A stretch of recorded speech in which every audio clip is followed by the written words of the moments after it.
నమస్తే, నేను సిరి.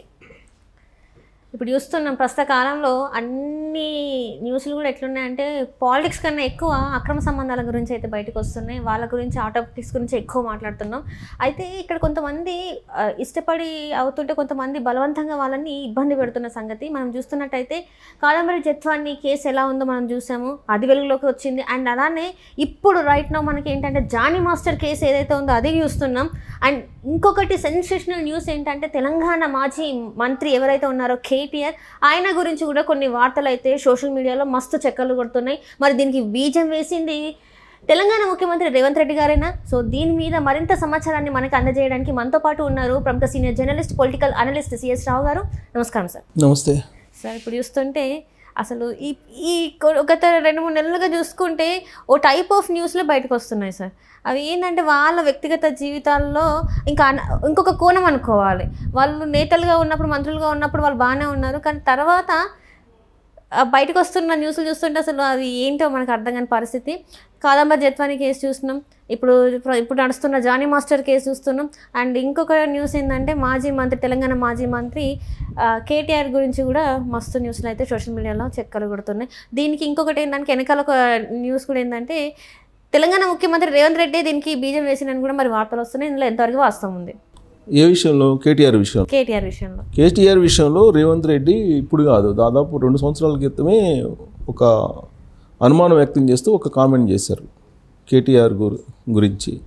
ఆయన ఏమన్నారంటే రకుల్ రావు అన్నారు, ఇండైరెక్ట్గా రకుల్ రావు అన్నారు. సరే, ఆ రోజు నుంచి కూడా ఆయన ఏం చెప్పదలుచుకున్నారు అనేది సోషల్ మీడియాలో రకరకాలుగా వైరల్ అవుతూ వస్తుంది, అది క్యారీ అవుతుంది. సరే, ప్రత్యేకంగా దాన్ని మనం రకుల్ రావు అనేది ఎందుకన్నాడు రేవంత్ రెడ్డి అప్పట్లో, దాన్ని రకుల్ రావు అనే దాన్ని స్ప్రెడ్ చేసేసి ఆయన ఏం చెప్పదలుచుకున్నాడు అనేది చాలామందికి తెలుసు. రాజకీయాలతో సంబంధం ఉన్నటువంటి వాళ్ళకి కానీ, లేదా రేవంత్ రెడ్డి అభిమానులు రకరకాలుగా వివిధ రూపాల్లో సోషల్ మీడియాలో ప్రచారం చేసినటువంటి కారణంగా ఖచ్చితంగా దీని వెనక ఏదో జరిగింది, ఏదో ఉంది అనేటువంటిది చాలామంది నమ్మారు. ప్లస్ డ్రగ్స్ కేసు కను ఈ రకుల్ రావు అనేటువంటి మాటకి మధ్యలో బాగా వాళ్ళు లింక్ వేసేసి చాలా స్ప్రెడ్ చేసి అప్పుడప్పుడు ఈ రకుల్ రావు అనే వ్యవహారాన్ని కంటిన్యూగా స్ప్రెడ్ చేస్తూ ఉన్నారు. ఎలక్షన్ ముందే కాదు, ఎలక్షన్ తర్వాత కూడా అనేక సందర్భాల్లో ఈ ఎపిసోడ్ నడుపుతూ ఉన్నారు.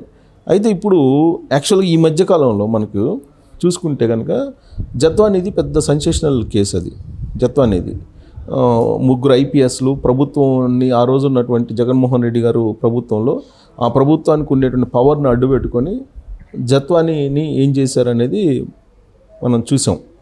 సో సేమ్ అలానే తెలంగాణలో కూడా పవర్ను ఉపయోగించుకొని ఒక హీరోయిన్ విషయంలో రకుల్ రావు అనే దాన్ని ముడివేస్తూ సోషల్ మీడియాలో బాగా స్ప్రెడ్ అవుతున్నటువంటి న్యూస్. అయితే ఆ న్యూస్ నిజమా అని అంటే యాక్చువల్గా దానికి బీజం వేసింది ఎవరు?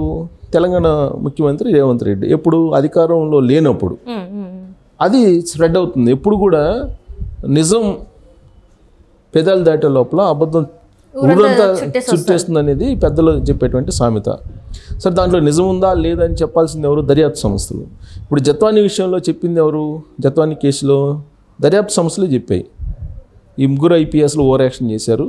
ఆ ఓవర్ యాక్షన్ చేయడానికి కారణం ఎవరు? CM ఆఫీస్లో ఇద్దరు. వాళ్ళిద్దరు ఎందుకు చేశారు అని అంటే అక్కడ సజ్జల్ జిందాల్ని కాపాడటానికి చేశారు అనేది వాళ్ళు దర్యాప్తు సంస్థలే నిర్ధారించాయి. ఆమె స్రవంతి రాయ్ అనేటువంటి పోలీస్ ఆఫీసర్ ఆధ్వర్యంలో ఏర్పడినటువంటి సిట్టు జత్వాని పెట్టినటువంటి ఫిర్యాదుతోటి కేసు ఫైల్ చేసి దాని మీద ఇన్వెస్టిగేషన్ చేసి 3 IPSని సస్పెండ్ చేయడం జరిగింది. దాంతో క్లియర్గా పబ్లిక్ ఒక ఒపీనియన్కి వచ్చారు.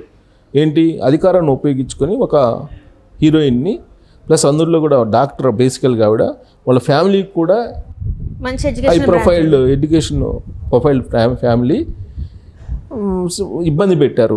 ప్లస్ అరాచకాలు, నానా రకాల హింస పెట్టారు, చట్టానికి విరుద్ధంగా అడుగులు వేశారు అనేది నిర్ధారించేసి 3 సస్పెండ్ చేశారు.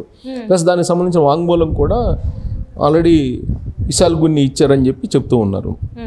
ఆ కేసు అలా జరుగుతున్నప్పుడు ఈ మధ్య అది బాగా స్ప్రెడ్ అయింది సోషల్ మీడియాలో. అదే సమయంలో జానీ వ్యవహారం వచ్చింది. ఎవరు ఈ జానీ అంటే కొరియోగ్రాఫరు. ఈ కొరియోగ్రాఫర్ ఏం చేస్తున్నారు అని అంటే ఆయన దగ్గర అసిస్టెంట్ కొరియోగ్రాఫర్గా ఉన్నటువంటి ఒక మహిళను లోపరుచుకొని ఆమెతోటి ఒక 5 సంవత్సరాల పాటు అక్రమ సంబంధాన్ని నడిపి ఆమెను మోసం చేశాడు, ఆమె కెరీర్ని పాడు చేసేటువంటి ప్రయత్నం చేశారు అనేది ఇప్పుడు లేటెస్ట్గా సోషల్ మీడియాలో ప్రైమ్ న్యూస్ అనమాట. అది ఒక వాస్తవం చెప్పాలంటే. సరే, అది ఇంట్రడక్షన్లో నువ్వు చెప్తూ అక్రమ సంబంధాల గురించి మాట్లాడుకోవాల్సి వస్తుంది అని అంటే, అక్రమ సంబంధాల గురించి ఎందుకు మాట్లాడుకోవాల్సి వస్తుందంటే పవర్లో ఉన్నటువంటి వాళ్ళు వాళ్ళ పవర్ను ఉపయోగించుకొని చేస్తున్నారు కాబట్టి. సో ఇప్పుడు కొరియోగ్రాఫరు జానీది కూడా ఏంటంటే, జానీది అలాగే వాళ్ళ అసిస్టెంట్ కొరియోగ్రాఫర్కి ఇద్దరికీ యాక్సెప్టబుల్ అయిన సందర్భంగా 2016 నుంచి 2024 వరకు బయట రాలా.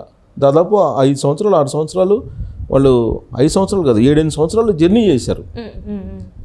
జర్నీ చేసిన తర్వాత ఇప్పుడు ఎందుకు బయటకు వచ్చిందంటే వాళ్ళ మధ్య వచ్చినటువంటి క్లాషెస్ అనుకోవాలి.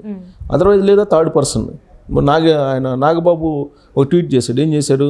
ఒకవైపు కాదు 2 వైపులు కాదు 3వ వైపు చూడండి అని. అంటే 3వ కోణాన్ని చూడండి అని. అంటే 3వ వ్యక్తి ఎవరో ఉండి ఉంటారు వీళ్ళిద్దరి మధ్య. ఇప్పుడు ఒక ఇద్దరి మధ్య రిలేషన్ కంటిన్యూ అవుతుంది అని అంటే ఆ కంటిన్యూ అవుతున్నటువంటి రిలేషన్ బ్రేక్ అయిందంటే 3వ వ్యక్తి ఎవరో ఉండాలి. ఆ 3వ వ్యక్తి ఎవరు?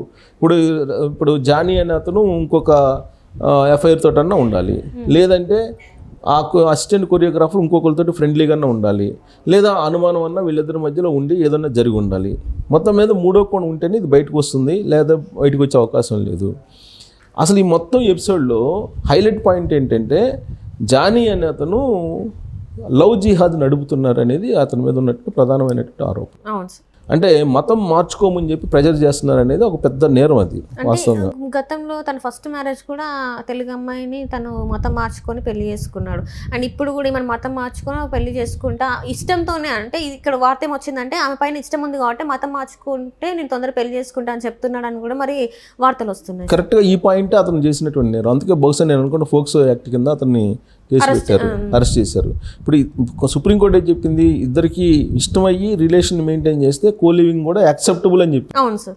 ఇష్యూ అది కాదు. ఇప్పుడు వాళ్ళిద్దరికి యాక్సెప్ట్ అయింది, కో రిలేషన్ చేశారా లేదా అనేది వాళ్ళిద్దరికి తెలుసు, రిలేషన్లో ఉన్నామని చెప్తున్నారు కదా. కానీ ఇప్పుడు అత్యాచారం చేశారని చెప్పి వీడు కేసు ఎందుకు పెట్టారు? నానా రకాల హింస చేస్తున్నారని హింసించాడు, ప్లస్ రేప్ చేశాడని చెప్తుంది. రేప్ చేస్తే మరి 8 సంవత్సరాల నుంచి రేప్ చేస్తూనే ఉన్నాడా అనేది ఒకటి. రెండు ఏంటంటే ఇప్పుడు మతం మార్చుకుంటే పెళ్లి చేసుకుంటాను అనేది. ఇలా కపుల్ ఆఫ్ ఇష్యూస్ ఉన్నాయి దీంట్లో.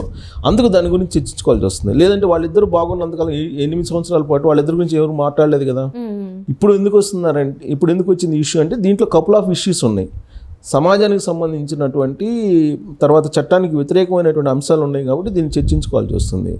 ఇలాంటివి వచ్చినప్పుడు ఇప్పుడు రకుల్ రావు ఇష్యూ కూడా వస్తుంది. ఏంటి రకుల్ రావు ఇష్యూ అని అంటే, చాలా కాలం నుంచి డ్రగ్స్ కేసు ఫైల్ అయినప్పటి నుంచి తెలంగాణలో ఈ రకుల్ రావు అనేటువంటి ఇష్యూ వస్తుంది.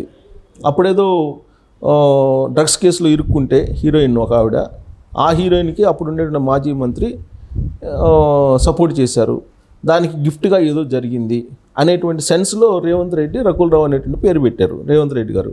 సో దాంతో దాన్ని రకరకాలుగా గాసిప్స్ కదా, గాసిప్స్ రకరకాలుగా స్ప్రెడ్ అవుతుంటాయి. ప్లస్ ఎవరి కోణం నుంచి వాళ్ళు చూస్తూ ఉంటారు. ఇప్పుడు ఇంత జరుగుతున్నప్పుడు ప్లస్ ఇంకొక వైపు కాంగ్రెస్ పార్టీ మీద బాగా చాలా వేగంగా కేటీఆర్ రాజకీయపరమైన దాడి చేస్తున్నారు. ఈ క్రమంలో ఆయన మీద ఒక ఫేక్ న్యూస్ గత 4 రోజుల నుంచి స్ప్రెడ్ అవుతుంది. ఆయన మీద ఎవరో హీరోయిన్ కేసు పెట్టారని, తనకి సినిమా అవకాశాలు లేకుండా చేస్తున్నాడని, గతంలో ఇలానే చేశారని అధికారంలో ఉన్నప్పుడు రకరకాలుగా చేస్తున్నారు. దానికి సంబంధించి వివరణ కూడా ఇచ్చేది ఫేక్ న్యూస్ అని చెప్పి బీఆర్ఎస్ పార్టీకి సంబంధించినట్టు సోషల్ మీడియాలో కూడా స్ప్రెడ్ చేస్తున్నారు వాళ్ళు, ఫేక్ న్యూస్ అని చెప్పి. కానీ ఎంత ఫేక్ న్యూస్ అయినా అబద్ధం అనే దాన్ని బాగా నమ్మేలాగా దాన్ని క్రియేట్ చేసి పెట్టారు. సో అది పచ్చి అబద్ధం అయినప్పటికీ కూడా బీజం వేసింది ఎవరు దీనికి? రకుల్ రావు అని ఆ రోజు ఉన్నటువంటి ప్రతిపక్ష నాయకుడు. సో బలమైనటువంటి ఒక అంశాన్ని తీసుకెళ్ళాడు.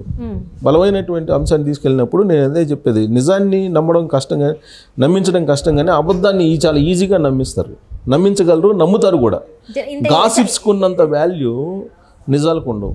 రైట్. సో ఎందుకంటే ఇప్పుడు అవి నిజాలు నమ్మాలంటే దాన్ని చాలా రకాలుగా ఆలోచించాలి. అబద్ధాన్ని నమ్మడానికి ఆలోచించాల్సిన అవసరం ఉండదు కదా, ఆలోచన అవసరం లేదు, ఎవిడెన్స్ కూడా అవసరం లేదు.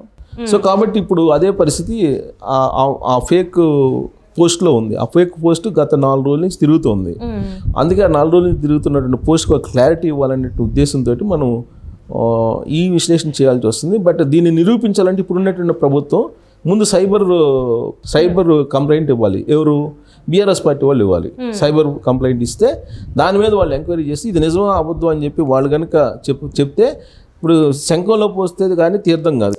అలానే ఇది ఫేక్ అని చెప్తున్నారు. ఎవరు చెప్తున్నారు? బీఆర్ఎస్ వాళ్ళు చెప్తున్నారు. ఫేక్ అని తెలుసు, ఇది సృష్టించారని చెప్పి కొంతమంది కాంగ్రెస్ వాళ్ళు సృష్టించారని కూడా తెలుసు. కానీ బోత్ సైడ్స్ చర్చ జరుగుతున్నప్పుడు సోషల్ మీడియాలో దాన్ని అఫీషియల్గా ఇది ఫేక్ అని చెప్పి చెప్పించడానికి ఖచ్చితంగా సైబర్ క్రైమ్లో ఎవరైతే ఈ గాసిప్స్ని బరాయించాల్సి వస్తుందో వాళ్ళు కంప్లైంట్ చేసి దాని మీద ఎంక్వైరీ చేయాలి. వాళ్ళు ఎంక్వైరీ చేసి ఇది ఫేక్ అని చెప్పి తెలిస్తే వాళ్ళు అప్పుడు నీకు దీనికి ఫుల్ స్టాప్ పడుతుంది. లేదంటే ఈ రకుల్ రావు అనేదాన్ని తీసుకెళ్తూనే ఉంటారు.